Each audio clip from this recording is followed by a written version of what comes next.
დავით აღმაშენებლის ხსენებისადმი მიძღვნილი კვირეულის ფარგლებში გორში სხვადასხვა სახის შემეცნებითი ღონისძიებები გაიმართა. ჩატარდა ისტორიისა და ხატვის კონკურსი, ასევე აკადემიკოს გიორგი სოსიაშვილის ლექცია, სემინარი და მოსწავლე ახალგაზრდებისთვის.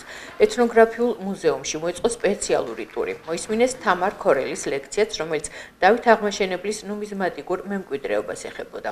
ღონისძიების ფარგლებში დააჯილდოვეს კონკურსში გამარჯვებული ახალგაზრდებიც. დღეს ახალგაზრდობისა და კულტურის განვითარების განყოფილებაში საზეიმო ღონისძიება იმართება. ჯილდოვდებიან კვირეულში გამარჯვებული ბავშვები. ეს კვირეული გახლდათ დავით აღმაშენებლის ხსენების დღისადმი მიძღვნილი. ამ კვირეულის ფარგლებში გაიმართა 2 კონკურსი და რამდენიმე აქტივობა.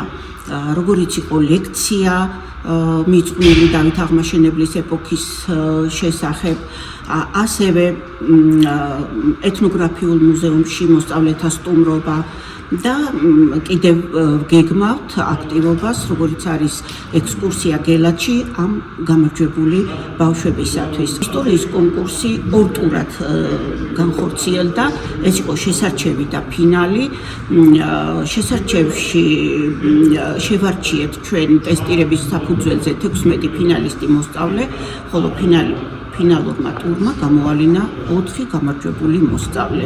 ასევე ნახატების კონკურსში წარმოდგენილი იყო ძალიან ბევრი ნამუშევარი. მივიღე გამოფენაში ნახატებში მონაწილეობა და გავიმარჯვე. ძალიან მიხარია ეს ყველაფერი. ეს ნახატი შესრულებული არის მოზაიკით. გადავწყვიტე რომ საუცხოო იქნებოდა და ამიტომ გავაკეთე მოზაიკა და ამიტომ შევარჩიე ასეთ დიზაინი. ნახატიც რატომაც ძალიან მომეწონა ეს ნახატიც. ეკლესია რომ უჭირავს ხელში. მარიამ შეყრილაძე, ისტორიის კონკურსის გამარჯვებული. ვფიქრობ შესანიშნავი გამოცდილება მივიღე ამ კონკურსით, რაც ეხმარებოდა რომ შეესწავლოთ ბავშვებს სიღრმისეულად ეს ისტორია და კერძოდ უფრო დავით აღმაშენებლის ისტორია და ზოგადად მისი მოღვაწეობა. და მადლობა მინდა გადავუხადო ამ კონკურსის ფარგლებში რომელმა ადამიანებმაც წვრილი შეიტანეს და ვფიქრობ რომ ესეთი კონკურსები ხშირად უნდა ჩატარდეს